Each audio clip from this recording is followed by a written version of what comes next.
Aloha guys, this is Shaun Suller and I'm here with your very first hand history Gpoker strategy. Yesterday I was playing over at the Golden Nugget while I was getting my G Poker Mobile tinted out. Shout outs to LV Audio Las Vegas and their Groupon. Kind of got me for 70 extra bucks because they had to remove the tint, so score.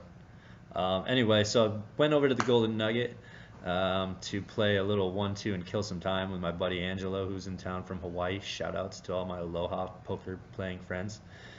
So we just got there at the table, sat down. Everybody's new stack. This is like probably the second hand that took place. I'm in the small blind, or actually no, I'm in the big blind. Got Dixon is going to be the main villain in this character. He's an old African American retiree, really nice guy. It was a really cool table, mixture of people. We're playing here at like noon, so because the cast of characters were old, real old people. They're locals and a couple tourists. Anyway, so Dixon, this guy, he's under the gun with a $100 stack. He opened limps. There's about 3 callers. When the action gets to me in the big blind, I decide with Queen 10 of diamonds to make it $10. I'm kind of doing this for to boost the pot, set an aggressive image, and eliminate some of the limpers that I don't really think have any hands at this time, given the 1-2 play. So decide to raise. Dixon calls, and then this other lady at the table who had a very lucky persona and was hitting about everything. She was very lucky. She brought that lucky persona to the table, and it transpired in her hitting like 5 flushes. She really wasn't building a stack though and getting value from them, but that was one of the mistakes of these players at the 1-2. So we go 3-way to the flop. The flop's 7 of diamonds, 3 of diamonds, 9x. But maybe like I think it was a black card. I lead for 25 on this flop with my Queen 10 of diamonds. So I have a gut shot and a flush draw. The pot is about $38. I'm looking to, build a pot and take it down at the same time. I don't mind taking it down, and I want to get more money in there. Also, given the stack size, the lady was at 200. She bought in for 200. Dixon bought in short at $100. So I figured I had a really good shot at just taking this pot down at this point. And then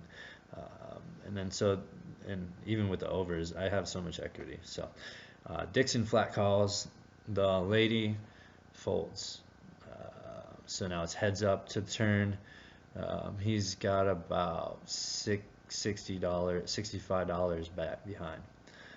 The turn, I'm pretty much just gonna jam all turns here pretty much and just put them all in and just see if I can stack them.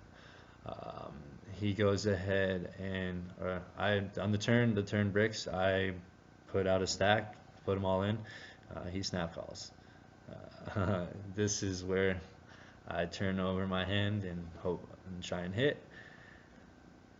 He shows queens, so I don't have 2 overs, and I whiff and double him up right off the bat, and he stacks me, and I just got owned by Dixon, the retiree. It was great.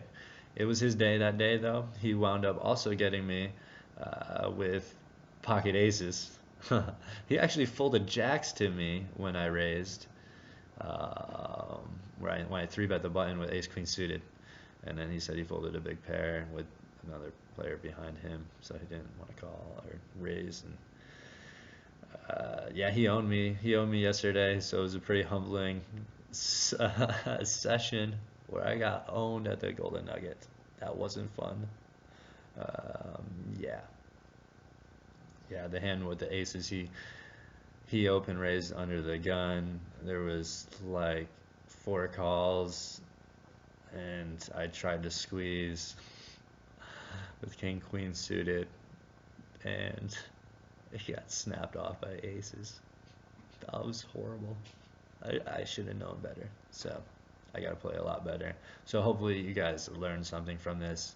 If you ever go to the Golden Nugget and you run into Dixon, Look out, man. The guy is solid.